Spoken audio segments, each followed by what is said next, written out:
enfin, pour revenir à Tintin au Congo, moi j'ai toujours tendance à parler également d'un album de Lucky Luke, donc autre personnage assez ancien, où on voit donc des anthropologues partir dans l'Ouest. Et donc à un moment ils se retrouvent dans un hôtel et tous les grooms sont des noirs. Et ils ont une attitude que je trouvais moi beaucoup plus choquante vis-à-vis des Noirs. Bon, ça c'est pour la petite anecdote. Et on n'a jamais fait de procès à Maurice pour cet album. Voilà, ça c'était pour faire le parallèle avec Tintin au Congo. Après, bon, si on replace les choses dans le contexte, on sait aussi que les Belges n'étaient pas forcément des colons très tendres. C'est certain.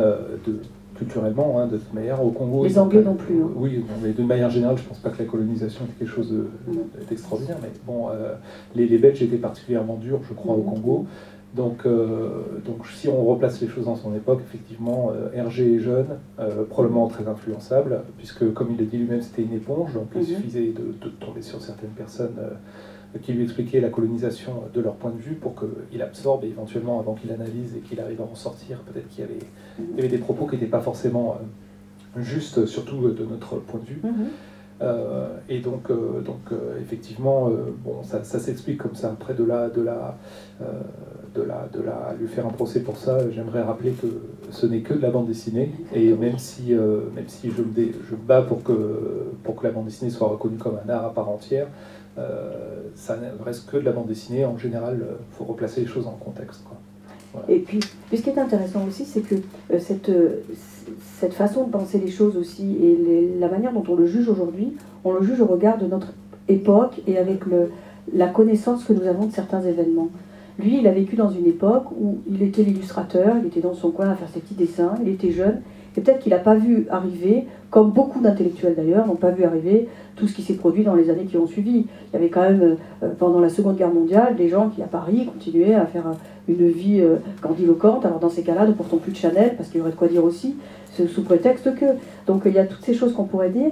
Et il y a quelque chose qui interpelle aussi.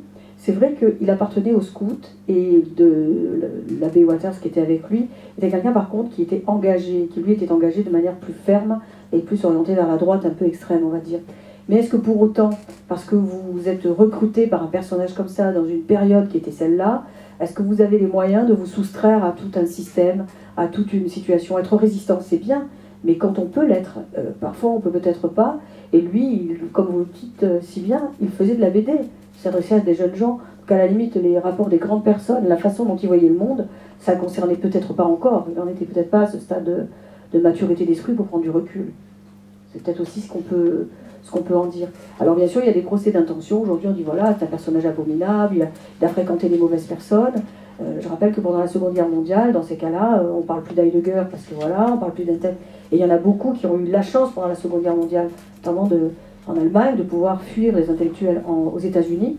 En étant aux États-Unis, bon, ils ne se sont pas mêlés de la guerre, ils ont été en quelque sorte à l'abri. Mais tous ceux qui sont restés en n'ayant pas les moyens de fuir, il a fallu qu'ils composent avec, ou alors ils y perdaient leur vie. Est-ce qu'on est capable de dire aujourd'hui ou de juger qui mettrait sa vie dans la balance pour une idée? Je ne sais pas, moi. Tintin? Oui, certainement. Ouais, voilà. Certainement. Parce que, en fait, pour reprendre votre ouvrage, donc, il est décrit comme quelqu'un d'extrêmement moral, donc, comme Socrate qui refuse de soustraire au jugement de la... Alors, c'est là aussi où c'est intéressant, parce que ce Tintin, au début, on le trouve vraiment... voilà, à la limite, c'est toujours bien ou mal, la vertu doit triompher. Les péripéties, c'est toujours une accélération du temps pour que les choses aillent de plus en plus vite pour faire triompher la vertu. Donc c'est quand même, quelque part, de l'ordre de l'héroïsme pour l'enfant qui lit ça. Parce qu'on se dit, mais formidable, ça rebondit toujours, ça en tire toujours bien, les méchants sont dénoncés, le bien triomphe. Et c'est vrai que ça peut porter aussi à une sorte d'optimisme qu'aujourd'hui on critique, parce que finalement, aujourd'hui, on se délecte de quoi? D'histoires qui finissent mal. Plus c'est polémique, plus c'est pourri, plus on se satisfait de ça. Alors qu'en réalité, si ça finit bien et si c'est un peu joli, est-ce que pour autant c'est pas aussi agréable, quoi? Moi, des fois, ça me fait bien plaisir d'avoir lu Tintin, même si je l'ai lu sur le tard, et d'avoir vu que le bien triomphe, quoi. Même si c'est dans une bande dessinée, ben, au moins ça fait du bien. On se dit, de temps en temps, même dans l'imaginaire d'un homme, ça peut marcher, quoi. Parce que si on regarde effectivement autour de nous... L'actualité nous montre bien que la vertu, l'idéal de réussite, etc. Il y a des choses qui sont pas forcément compatibles. Il faut que vous regardiez plus de films américains, alors ils finissent tous bien. Oui. Mais c'est toujours le président qui sauve le monde aussi. Faut pas l'oublier. Voilà. Mais bon, pour revenir à ces personnages aussi qui vont peupler l'univers d'Hergé, ce qui est intéressant, c'est que petit à petit ils prennent de la densité. Petit à petit, on les voit davantage. Il y a des relations particulières qui s'établissent entre eux. Et ça, c'est intéressant parce qu'on voit que finalement, ce Tintin évolue malgré tout. Même si physiquement il ne change pas, il évolue dans sa mentalité. Il est capable, comme on disait tout à l'heure, de s'émouvoir pour Chang, mais il veut avoir aussi un œil bienveillant sur Milou. On sent bien qu'il y a une émulation comme ça entre le maître et le chien. Et puis en même temps, les personnages secondaires, les gaffeurs Dupont et Dupont, qui sont ceux qui veulent punir Tintin quand ils le trouvent parfois un peu ambigu, mais qui en même temps ne le punissent jamais puisqu'ils sont les bienfaiteurs. Hein. C'est le père et l'oncle, donc ils veillent sur l'enfant. C'est Haddock qui est capable de jurons, de choses abominables, et qui par contre est d'une érudition à d'autres moments. Ça c'est important de souligner ça, parce qu'il a une connaissance, il a voyagé, c'est un initié d'une certaine façon, parce qu'il a vécu, et il est dans une quête intérieure assez particulière. Et puis c'est vrai que le professeur Tournesol, un professeur étourdi, enfin il y a tous les éléments pour qu'on puisse être séduit finalement dans la lecture des albums. Et moi personnellement, le personnage de Haddock est celui que je préfère. Et oui, je me souviens. Parce que c'est parce que c'est celui avec le plus de relief, justement. Après, je lisais, donc, je ne sais plus si c'était dans votre ouvrage ou dans Tintin et les philosophes, mais je lisais qu'il était comparé à Achille, en fait. Voilà, au niveau de son tempérament colérique, du fait d'agir avant de réfléchir. Voilà. Mais j'ai l'impression que quand il agit, finalement, c'est pas une action au départ, c'est une réaction. Une réaction à un monde. Donc on pourra dire que Tintin est agi par le monde qui l'environne. Donc lui, c'est normal qu'il soit toujours dans la réaction et donc dans quelque chose d'assez fou, tumultueux, j'ai presque envie de dire. Et en même temps, on ne lui connaît pas vraiment de passion au sens d'affect particulier. Il est lisse, Tintin. Voilà, il est oui, c'est ça, il est lisse. Il est lisse parce que, justement, il passe d'une aventure à une autre. Justement, la notoriété qu'il a, parce que quand il arrive quelque part, ah, Tintin, on parlait de vous dans la chronique de la semaine dernière. C'est une façon de vouloir densifier le personnage, parce que vous l'avez justement rappelé, c'est vrai qu'il n'a pas d'histoire.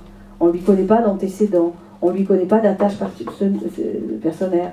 Si, une adresse, rue Labrador, encore un nom de chien, comme par hasard.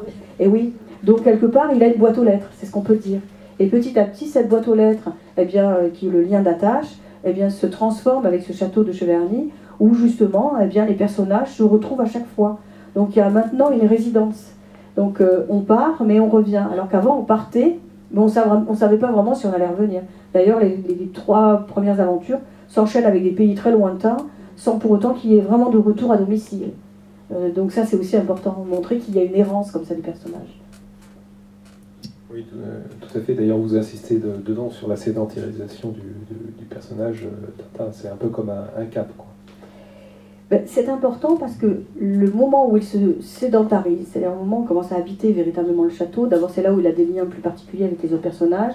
Milou, qui s'exprimait en langage humain, va commencer à davantage s'exprimer en termes animaliers, donc parle de moins en moins à son maître. Donc on sent le détachement. Pour la petite histoire, Marie-Lou, elle s'est mariée avec un Américain, donc elle a quitté la Belgique. Mais tous les albums, Hergé les lui a envoyés. Et quand le mari de Marie-Lou est décédé, un jour qu'il dédicaçait ses ouvrages, il a vu une femme au loin, il a reconnu immédiatement la silhouette, et elle était venue avec tous les albums pour qu'il les dédicace tous d'un coup.